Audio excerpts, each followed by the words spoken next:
Je dirais que le FPÖ est traditionnellement un parti extrêmement présent dans la vie politique autrichienne depuis 1986, date à laquelle Jörg Haider prend le parti. Mais à partir de 2005, après la refondation du FPÖ sous la direction de Strache, on observe une montée en puissance électorale continue qui s'est accélérée entre 2013 et 2016. La dernière étape étant le deuxième tour de l'élection présidentielle de 2016, où le FPÖ atteint presque la barre des 50%.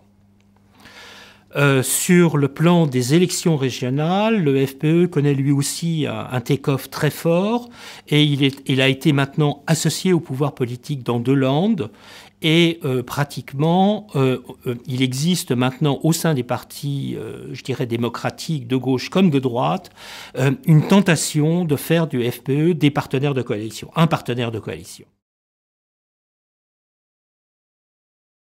Alors, en 2016, incontestablement, le FPÖ est un parti national-populiste qui ressemble plus ou moins à d'autres partis comme le parti de Wilders ou le Front National. Mais néanmoins, il existe une dimension historique très forte dans le parti qu'il faut analyser pour comprendre ce passage entre un parti d'extrême droite traditionnel et un parti national-populiste. Fondamentalement, le troisième camp, qui est en fait celui du FPÖ, remonte à des racines intellectuelles qui remontent à 1840, et il s'agit du discours national allemand. Ce discours national allemand postule que la germanité existe et que tous les gens qui parlent allemand, et ça irait pratiquement jusqu'à l'Alsace-Lorraine, doivent se retrouver dans un ensemble étatique nouveau, réglé par effectivement cette germanité. La mutation qui a débuté en 2005 avec la reconstruction du parti sous Strache est très ambiguë, parce que vous avez au cœur de l'appareil une élite qui est nationaliste allemande. Tous les cadres du parti, que ce soit le président, enfin le candidat président Hofer ou que ce soit Strache, continuent à être des nationaux allemands, c'est-à-dire à adhérer à cette idée de la reconstitution d'un espèce de grand Reich. Mais d'un autre côté, pour pouvoir communiquer avec les électeurs qui ne sont absolument pas attirés par cette idée, ils ont adopté un discours de type nationaliste classique, c'est-à-dire l'Autriche d'abord, l'Autriche repliée sur elle-même. Donc, vous avez en fait de facto une mutation qu'on peut observer au niveau des langages, mais une continuité entre l'extrême droite historique et, je dirais, le national-populisme. Donc la réponse est extrêmement ambiguë, elle est liée à l'histoire de l'Autriche. Alors, les différences, évidemment, s'atténuent à travers le temps. C'est ce que je viens de dire, dans la mesure où le parti est de plus en plus classique en typologie d'un parti national-populiste. Mais néanmoins, il y a des différences d'intensité, si vous voulez. La principale différence d'intensité, c'est que le Front National est dans les sondages à peu près à 25-35% des voix, 25-30% des voix, mais qu'une majorité de Français continue à considérer que le Front National, c'est pas tout à fait un parti comme les autres. Peut-être potentiellement un danger pour la démocratie. Ce n'est absolument pas le cas en Autriche. 70%, 80% des Autrichiens pensent que le FPÖ est un parti normal. C'est-à-dire que ce qu'on appelle la dédiabolisation est achevé en Autriche, c'est-à-dire le parti de Strache est accepté. Lorsqu'on pose la question aux Autrichiens de savoir s'ils pourraient se représenter Strache comme chancelier de l'Autriche, ça ne leur pose aucun problème.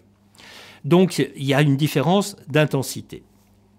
La deuxième dimension, c'est celle que j'évoquais tout à l'heure, c'est donc l'existence au sein du FPÖ d'un double discours, un discours nationaliste, autrichien, classique, et de l'autre côté, un discours grand allemand qui est surtout visible au niveau de la direction du parti. Bon. La différence entre le FPE et le Front National, c'est que le Front National n'est qu'un parti nationaliste français, et encore une fois, le FPE a cette double dimension idéologique. Mais sur le plan des stratégies, il y a un rapprochement de plus en plus évident parce que le modèle Strahre est un modèle, je dirais, phare pour tous les partis d'extrême droite en Europe. C'est quand même un parti qui a maintenant achevé sa dédiabolisation. Donc en cela, c'est un petit peu l'objectif à atteindre pour Madame Le Pen. Si elle veut être un jour à 50% des voix, eh bien, il faut qu'elle soit acceptée par une majorité de Français.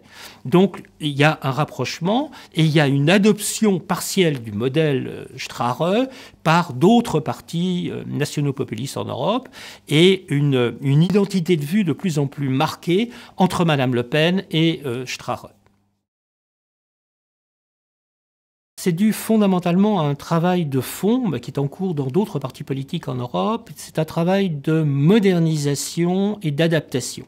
Alors il se joue à deux niveaux. Le premier, le niveau organisationnel, ce sont des partis qui ont quitté le modèle léniniste qui avait été celui de Jörg Haider ou celui de Jean-Marie Le Pen, et ça devient des partis d'intervention, je dirais, médiatique. C'est-à-dire qu'ils sont extraordinairement présents et à un très haut niveau de qualité dans tous les médias sociaux. Ils sont très en avance par rapport au Parti démocratique, au moins en Autriche. Donc ça, c'est la première dimension. La deuxième dimension, qui est passée très très longtemps inaperçue, c'est une modification du langage et une adaptation du langage pour les rendre compatibles avec tous les segments sociaux, avec tous les groupes sociaux.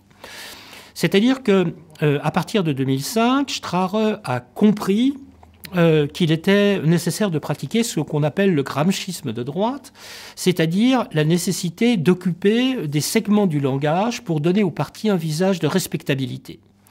Donc il a gommé pratiquement toutes les dimensions qui pouvaient poser problème, comme l'antisémitisme, comme le recours à la violence, et il offre un discours, je dirais, de compatibilité, qui rend en fait la réaction des partis démocratiques fort complexe. Par exemple, lorsque nous disons le FPE est un parti antidémocratique, il nous répond mais pas du tout. Je suis au contraire partisan de l'introduction d'un usage systématique des référendums. Il faut faire parler le peuple. La même chose pour le discours en disant « mais vous êtes des réactionnaires parce que vous avez une vision rétrograde de la femme ». Ils me répondent « mais absolument pas ». Il y a une réelle menace sur le rôle de la femme, c'est celui de l'islam. Donc nous défendons la position de la femme, son droit à l'avortement. Elle a toute sa place dans la société politique, elle a toute sa place dans l'économie. Donc il y a une volonté de gommer tout ce qui pourrait faire problème. Et ça a remarquablement bien fonctionné parce que fondamentalement les partis démocratiques se sont vidés de leur contenu.